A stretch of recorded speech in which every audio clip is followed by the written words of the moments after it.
Hello friends, my name is Koolio and welcome back to the channel. Today guys, we're taking a first look impressions video for a new MMORPG that was just released over in Japan called DEVILBOOK. Now, I just came across this game yesterday, or last night I downloaded it because it just barely released and it was already getting a pretty good amount of reviews. Now, the game, as far as I know, is only available for iOS, but if I do end up finding an Android version for the game, I'll make sure to leave a link down in the description for you guys. Now, this game, when I first started playing, I was like, okay, this is an interesting game. I think I could, have a lot of fun with it. And then I came to the realization, this is a gacha / hero collector MMORPG. Now, there are gacha MMOs out there. There are gacha multiplayer games, but this is like a full-fledged MMO game surrounding a gacha-like system, like it's specifically collecting heroes, going through dungeons and stuff like that. So you can see that there's all these other players running around. You got my character right here. I'm just kind of moving through the city, but you can see all these other players. And you go into specific areas across the world itself, across this map area. Let me go ahead and just show you. So you go and you explore this world, and as you go into specific dungeons and areas, there are other players that are there with you. I don't know, I was kind of impressed by this game. I've been really enjoying it. I've been playing for several hours. Now, I know some people might ask me, how's the re-rolling system in the game? And I'm going to let you know it's probably not viable to do a re-roll in this game, only because in order to get to your first 10 times summon, you've got to complete your 10 daily quests, which can take quite a long time. So if I go and actually click on the scroll up in the top right, on the far left of the screen, this tab right here, these are your daily quests. You'll have 10 of them. You have to complete all 10 of them. They all give you gems and stuff. So through the special events that are going on for the launch, as well as completing your 10 daily quests, you'll be able to get enough gems to be able to do a 10 times summon. However, one of the quests for the gems is to go up to this hunter board right here and to complete these quests that you find on here. Now, I highly recommend, as soon as you're available to grab these, to go and collect as many as you can. Now, you can only have 5 equipped onto your character at one time, but trust me, you're going to save so much time if you have those equipped, because a lot of them are basically like kill quests, fetch quests, and things like that. So as long as you've got that on, as long as you've got some of those collected onto your character, as you're playing through the main story, you'll be able to complete a lot of those. I didn't do that, so it took me quite a long time to be able to complete all those by myself. So I do highly recommend that you actually jump in and collect those quests as soon as you possibly can. Now, what we're going to do is we're going to just kind of go through the story right now. It does have a main story that you can play through. You get a lot of materials and quests and things like that. But I'm just going to kind of go through this and show you how the combat works. Now, you do have these feathers that you collect that allow you to automatically fly to the area that you need to. Now, combat is a little weird in this game.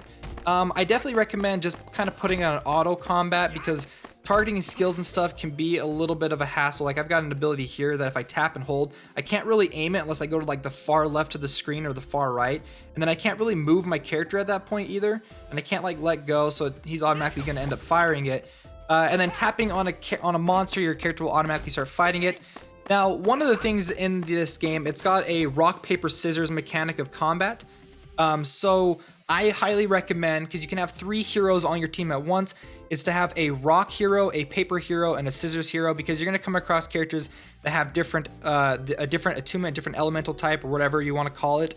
And trust me, having a character of the opposite element, or the stronger element, is really beneficial. So I'm actually going to go ahead and swap over to this guy, Bada Bing, and he does so much more damage against these jellies now and can wipe them out way faster than my other character. Now I'm going to go ahead and just let the auto quest kind of go on, show you what the map looks like. I actually do like the style of the game. It's more like a hand-drawn style of a Maple story, and I know there was this one night game. I can't remember what it's called. If you know what it's called, it's like a multiplayer night game. You run through, it's hand-drawn, you got 4 heroes on your team. It's on PC and Xbox, I believe. I don't know. I can't remember what it was called, but this game kind of reminds me a lot about that. So you can see that there's other players moving around in the area that can help you with quests and stuff. There are specific quests, like the ones I showed you at the beginning, that you collect, that you're going to want a group of players with you, because it can take a little bit of time to actually go through and fight a lot of these monsters. Usually they're around, you need to kill 20 of them. So these monsters that I'm fighting right now are paper, so I'm going to stay on my character as of right now. Now, some of the other unique mechanics in the game, if you swap to a different hero, that hero will, the previous hero that you had will give your new hero a buff, like a temporary buff to him. Sometimes it's attack damage, sometimes it's defense, and so you can actually see that on the actual character screen, as well as each characters have 3 active abilities that they can use. Now those active abilities you can see on the bottom right, my characters just kind of automatically go through and activate those. Now with those abilities, those activated abilities, you can only acquire them. There's certain characters that don't have all of them unlocked. You have to collect shards for those characters and then rank them up. Now, the rank system in the game goes from, I believe, D to A, with A being the highest. And as you rank up your hero, for instance, the character I'm on right now, I believe is a C or a B. He has all of his abilities unlocked. However, my Lance character, my paper character, which I'll just go ahead and swap over right now so I can show her, she only has 1 ability unlocked. And in order for me to unlock her other abilities, I do need to rank her up. Now, she's a D character, so I have to collect shards through summoning to rank her up to the next one, to the C, in order to unlock the next one. And then I think it's like a C plus after that. So I can see ways of people spending money and being able to level up their characters faster, unlocking the skills and stuff. But to be honest, there's a lot of different ways to power up your character in this game. Now, you're going to spend a lot of time grinding, fighting against enemies and things like that. However, the enemies drop these kind of shards. I'm actually going to go ahead and head back to town. I've showed you kind of the comp. Oh, wait. No. Oh my gosh. Okay, hold on. I'm going to teleport back to that place. Please let that be there. That was a boss monster. I'm going to go back through this portal. Please tell me the boss monster's still there. It probably isn't. Now, you're going to... Oh, there it is. Okay. So you're going to come across these giant boss monsters. I'm actually going to swap over... Oh, crap. I went to the wrong character. I want to swap over to this guy. Okay, now you're going to want to find these boss monsters. Now, these boss monsters do, they're pretty hard to take down. They won't do a whole lot of damage to you. I haven't really come across anything that does a lot of damage, but these boss monsters give you a ton of material, a ton of quest items. On top of that, they give you a 10-minute buff to your character. So after I defeat this guy, we'll be able to see what buff he ends up giving me. So let's see, I've defeated him. So he gave me a accuracy buff for the next 9 minutes. And trust me, you're gonna want that, because these buffs give you quite a bit of power behind your character. So if you ever come across a boss character, make sure to take them down as fast as possible. Get those buffs, because trust me, the materials, the experience, everything they give you is really powerful. Now, I'm just gonna head back to the town. I'm gonna show you some of the other mechanics in the game.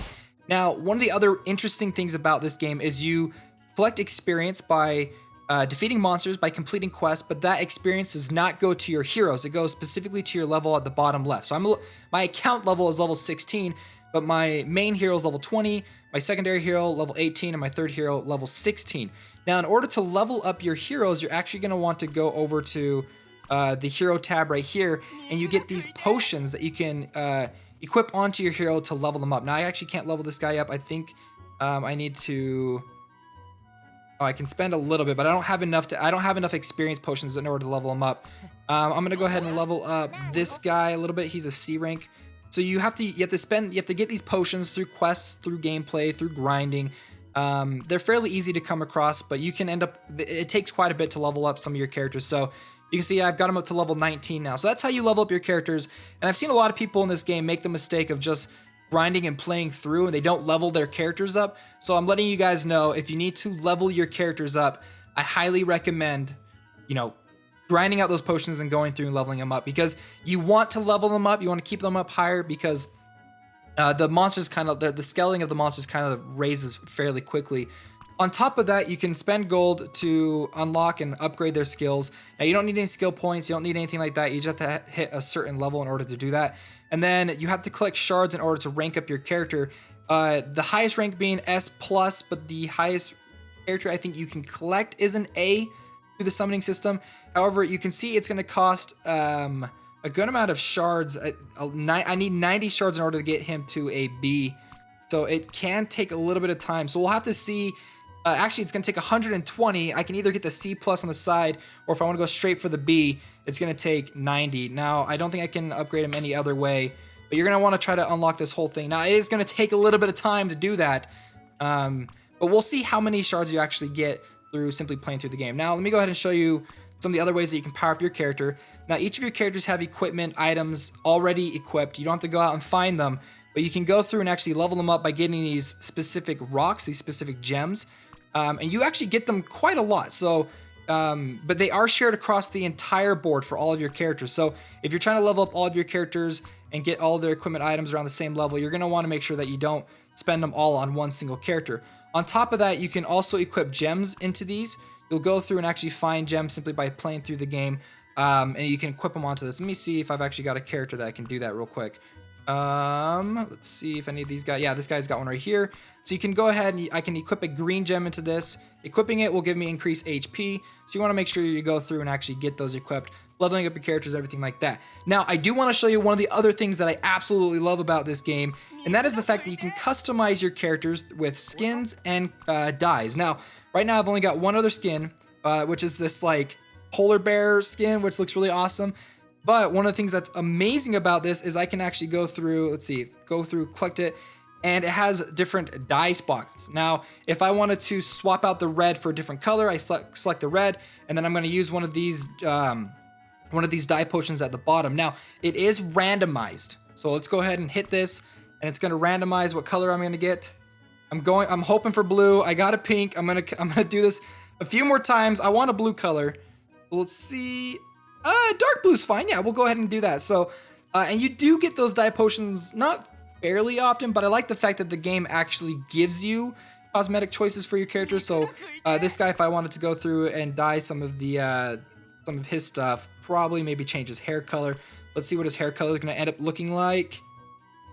Blue. All right, we got a blue hair color. That's awesome. Yeah, when I first came across this, I was like, no way, this is amazing. So, okay, what we're going to do to end the video off, we're going to go ahead and finally do these summons. This is my first time doing a 10-time summon. So let's go ahead and buy that. Now this one gives you you only get one in the shop till it's sold out. And I think it takes a little bit of time before it comes back. But this one does guarantee a B hero or higher. So let's go ahead and buy this. You can see the rates of the different characters on the far right. And let's see what we get. This is my first time doing a 10-time summon, so I don't know exactly what it's going to look like. So we got a C rank version of the Lancer character that we already got. I don't know how that's going to affect the overall gameplay. D rank assassin. And then we've got, I believe this is my B rank hero. And I think I've already, oh no, I've got 15 shards. I already have this character, so I got 15 shards for him. We got a schoolgirl, D rank schoolgirl. We got 15 shards for my Lancer. And then, we got a knight character, D rank. And I think actually, when I got that higher rank Lancer, I think it automatically makes my current Lancer up to the C. So she was at a D rank, now she's at a C rank, now she's getting shards for the next one. So I think once you've oh no way, we got her. Okay, she's cool. She like shoots lasers and teleports and things like that. I think once you've collected enough shards for your character to go up to the next rank, they'll automatically go. I don't know, we'll have to check that out. We got this rollerblader girl. We're still waiting for the B rank hero. We got some shards for him. We got this cat girl, which is our B rank hero, so that might be our rarest one. Looks like maybe a cat assassin. And so there we go. Those are our heroes. Bada bing. It looks like she did automatically go up to a C. Let's go ahead and actually take a look now at our heroes before we end the video. She's right here. So she is a C now. So she did automatically upgrade to the next one without us having to do that. It looks like it'll automatically upgrade them to the next one unless you want to spend some of your shards on these side ones, which I could spend one right here just to show you guys what it kind of looks like. Increased HP for this character, which is going to be really good. I'll need that. And I'll probably have to go, I'm probably going to go through now and kind of upgrade and look at some of my other characters. But you can see all the characters that you have on the far left. I'm really actually excited for this one. And this girl right here. But I can kind of show you some of the other heroes. There's like a Frost Knight, a girl that uses a giant pencil. But yeah, some of these characters are pretty cool. Now, there are some dungeons and stuff that you can go through and compete. Now, these are higher tier dungeons. They have to complete a certain quest in order to unlock. But once you've unlocked those quests, you're able to then collect shards for specific heroes. So, like this girl right here, I know there's a certain dungeon that you can play through and collect shards for her as you complete through it. But yeah, there's a good amount of heroes. I like the different styles of the heroes. I think they look really cool. And well, guys, I hope you enjoyed this video. And if you did, don't forget to hit that like button. That's what I was trying to say. My words were like all over the place. And subscribe to stay up to date in the latest in mobile gaming. All right, guys, I'll see you next time.